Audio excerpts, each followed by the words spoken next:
Salut tout le monde, c'est Asu qui sonne et on se retrouve pour une nouvelle critique analyse des scans de Fairy Tail. Pour cette critique analyse, on va parler du chapitre 514. C'est un chapitre qui m'a mais pas du tout inspiré pour avoir des hypothèses vraiment, mais voilà. C'est un chapitre qui me paraît super bon parce que du coup on a une information par rapport au passé parce que c'est l'histoire des dragons. Ce chapitre c'est l'histoire des dragons. Mais il n'y a pas, pour moi il n'y a pas assez d'infos pour aller vers une hypothèse ou une théorie. Voilà. Je vais essayer d'aller au mieux pour vous parler de ce chapitre. Mais je ne vous promets rien. J'espère que ce sera un petit peu meilleur le chapitre prochain. Mais en tout cas, voilà. On va passer donc à la critique analyse. Donc on va retourner dans le passé, donc il y a 400 ans, où en fait dans un royaume, il y a des dragons et des humains qui coopèrent. En fait, voilà, ils sont ces deux espèces qui sont en harmonie l'un à l'autre et qui, voilà, qui s'entraident et tout ça. Et on va avoir particulièrement un dragon qui va s'appeler Belserion.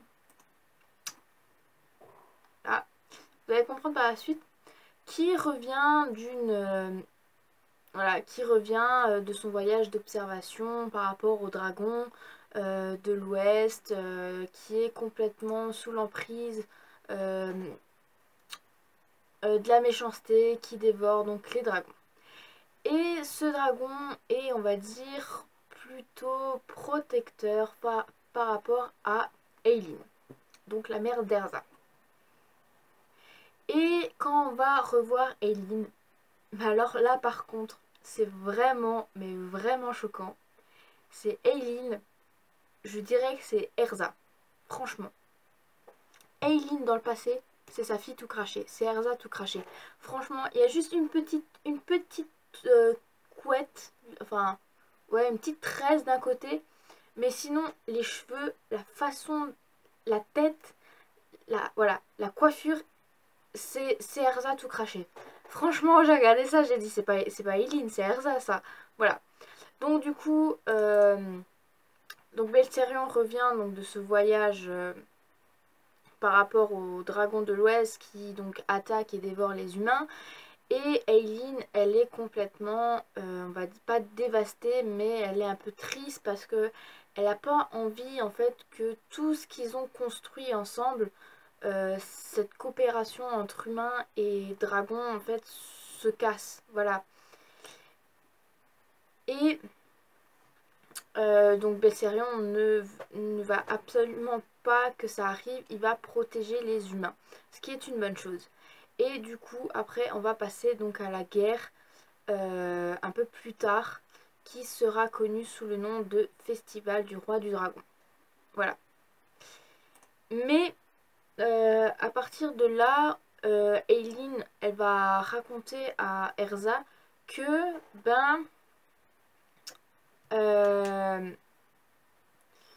que Wendy sera un peu concernée. Et déjà, Erza, quand elle apprend qu'il y a 400 ans, elle était encore vivante, elle s'est demandé, mais ton apparence est le même. Donc du coup, Eileen va dire, t'inquiète pas, au fur et à mesure, je te raconterai tout ça. Et donc du coup, on va passer donc à cette guerre concernant la guerre des dragons contre les humains, voilà, qui dévorent les humains, donc le festival du roi du dragon. Donc on verra Erza avec un morceau de bois essayer de couper une épée, donc en fer. Et elle va y arriver parce que du coup elle a enchanté le bâton pour pouvoir du coup surpasser le fer. Donc le pouvoir de l'enchantement, on va dire, voilà. Et on verra du coup tous les dragons en train de s'affronter entre eux.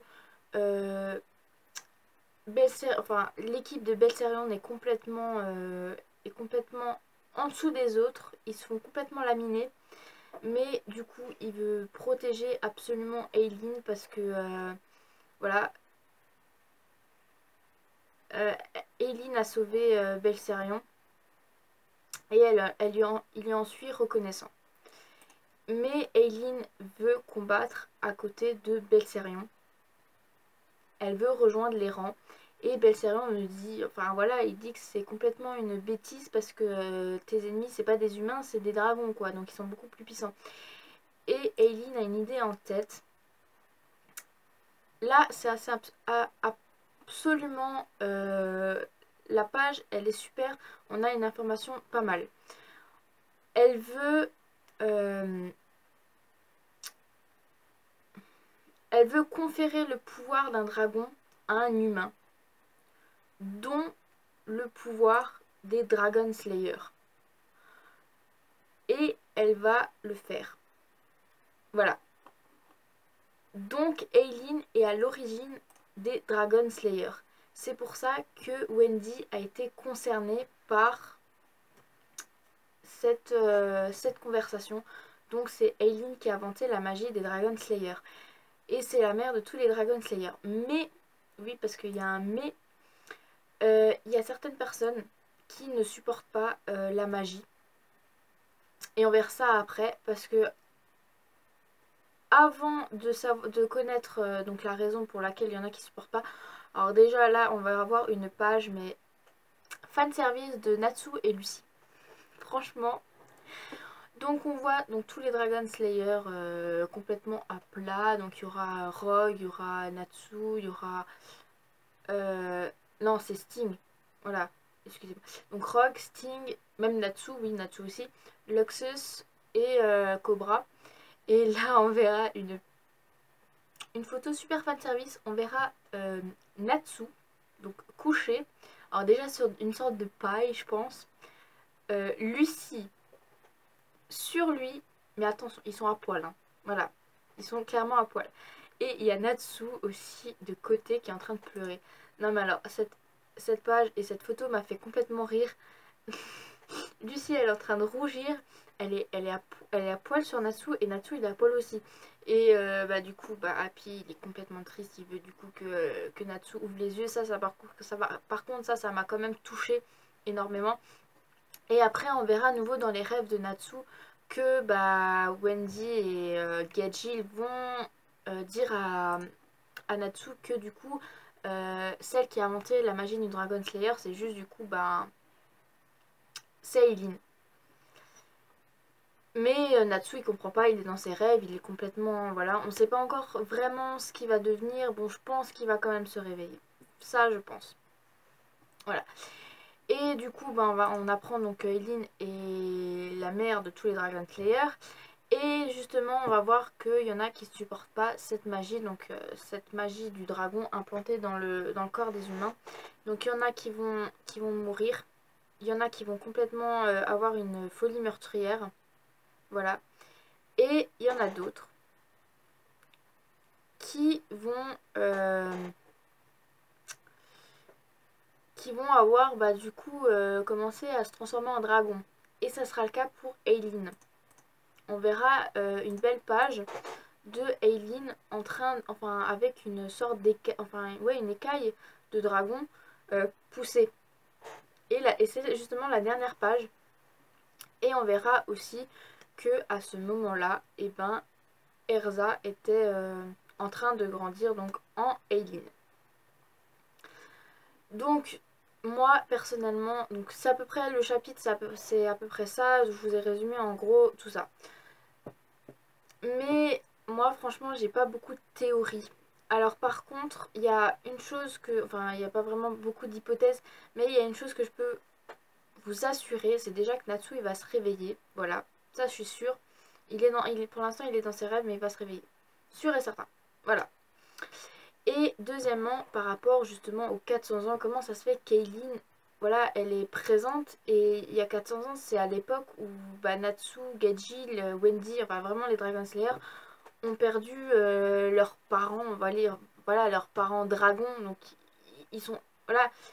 Et c'est à ce moment-là qu'ils ont traversé donc la grande porte le portail des esprits avec justement Anna, donc Orphelia, donc la mère pas Wendy, de Lucy. Mais du coup, ben, il y a 400 ans, Eileen elle était présente avec les dragons.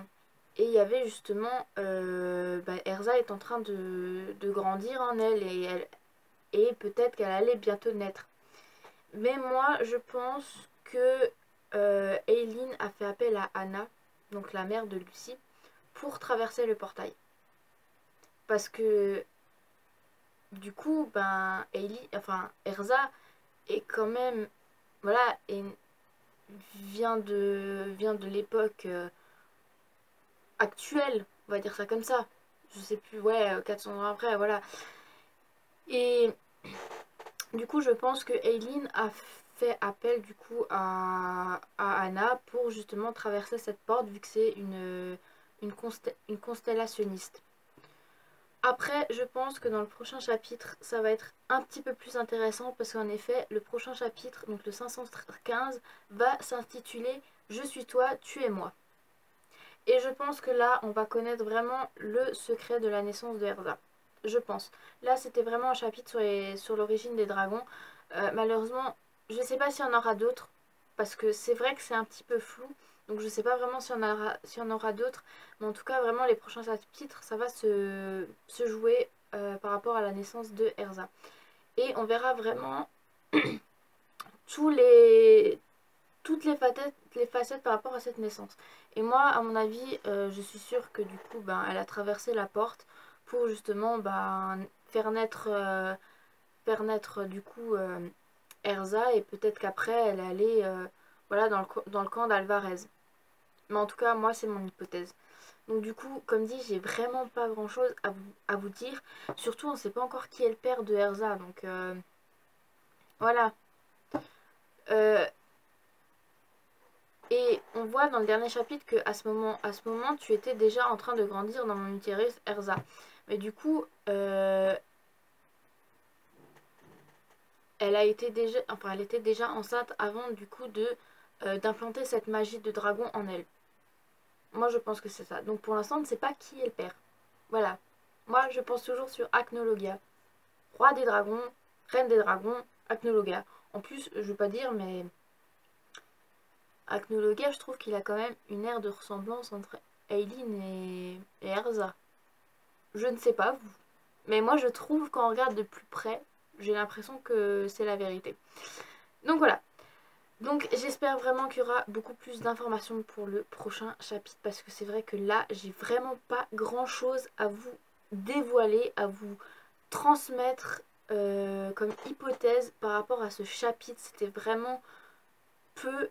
C'est ok, c'est l'histoire des dragons, on en sait plus d'où vient la guerre des dragons. Ça oui, on sait maintenant, c'est du coup les dragons de l'Ouest qui dévorent les humains et tout ça. Mais du coup, voilà, il n'y a pas plus d'informations par rapport à la naissance de Erza. Bon, on a quand même cette dernière page, qui est déjà pas mal. Et on apprend qu'en effet, du coup, Aileen, c'est la mère de tous les Dragon Slayers et c'est elle qui a inventé la magie des Dragon Slayers.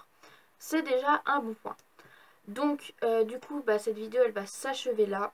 Je sais elle était un petit peu courte, j'ai pas grand chose à vous dire. Mais on se retrouve la semaine prochaine pour le chapitre 515 qui j'espère va être meilleur. Donc voilà, sur ce je vous souhaite une bonne fin de soirée. Parce que chez moi il fait nuit, du coup il est 18h17. Voilà, je vous filme un peu tard mais du coup voilà, j'avais des choses à faire par rapport à mon boulot. Et voilà. Donc je vous souhaite une très très bonne fin de soirée. Je vous dis à une prochaine pour le prochain chapitre, donc le 516. Allez, ciao!